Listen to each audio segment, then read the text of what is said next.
É com naturalidade que hoje em dia lidamos com os mais diferentes tipos de números, agrupando-os em conjuntos numéricos n, z, q e r.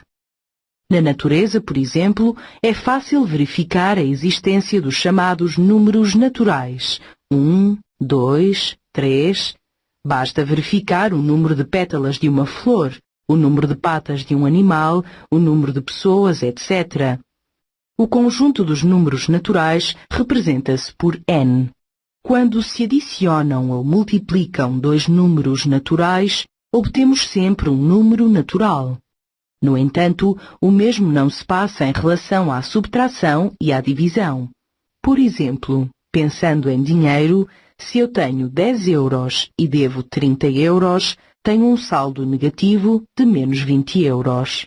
Surge assim a necessidade de criar um novo conjunto que, além dos naturais, contenha o zero e todos os inteiros negativos.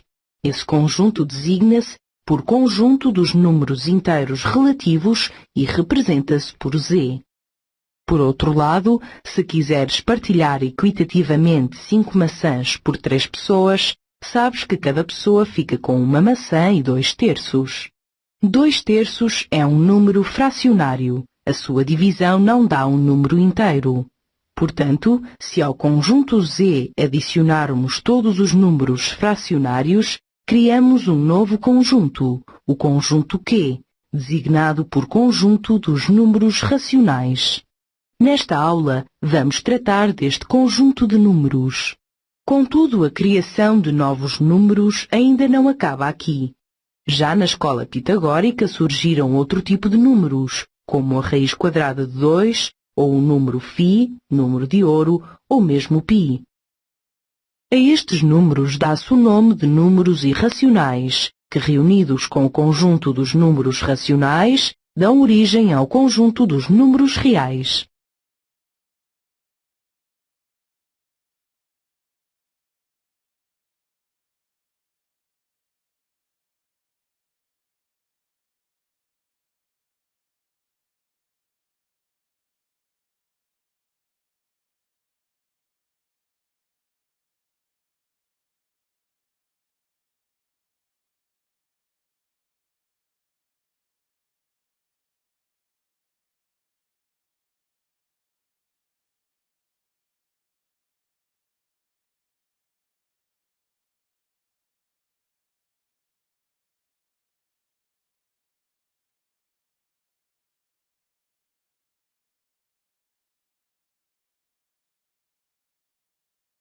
Observa a tabela onde estão representadas dízimas que representam os números fracionários com numerador 1 e com denominadores de 2 a 20.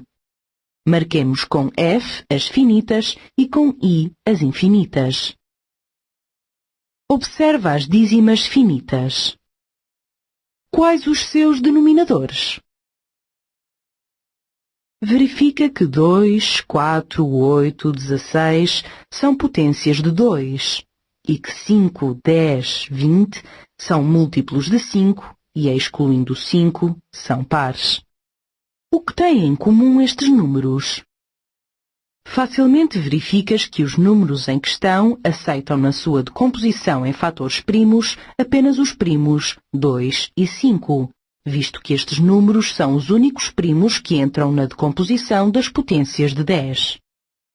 Assim, também a fração 1 sobre 625 pode ser representada por uma dízima finita.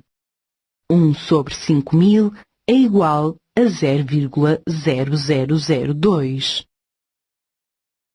Considera a fração 2.608 a dividir por 3.125.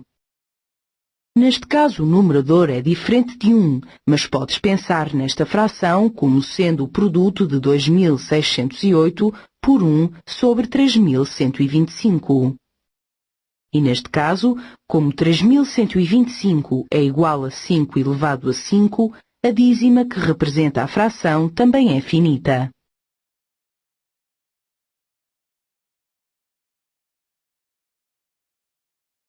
Qual a dimensão do período de uma dízima? Observa o algoritmo da divisão para a fração 1/7. Fazendo a divisão, vamos obter para o primeiro resto 3, para o segundo resto 2, para o terceiro resto 6, para o quarto 4, para o quinto 5, para o sexto 1 e para o sétimo novamente 3, o que faz com que seja repetido tudo outra vez. 3, 2, 6, 4, 5, 1, 3, 2, 6. Como os restos vão sendo repetidos, também os quocientes se repetem. Assim, vamos ter a sequência 1, 4, 2, 8, 5, 7 a ser repetida na representação decimal da dízima. A esta sequência de números designamos por período da dízima. Temos, assim, 6 algarismos no período. Como todos os restos possíveis para a divisão de 1 por 7 são 1, 2, 3, 4, 5 e 6, em cada passo o resto é sempre menor que o divisor. Assim, se o denominador for igual a b unidades, o período da dízima tem, no máximo, b-1 algarismos.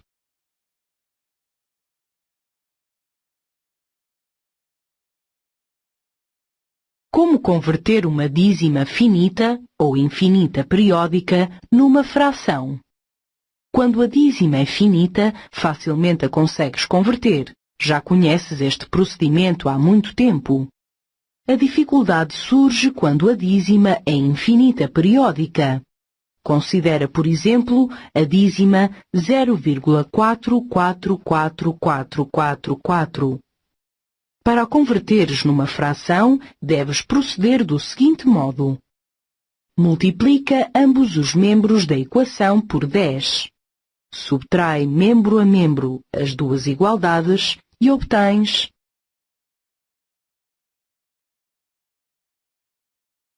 Repara que se o tamanho do período for diferente de 1, como no caso apresentado, não deves multiplicar a equação por 10, mas sim por uma potência de 10 com expoente igual ao tamanho do período da dízima.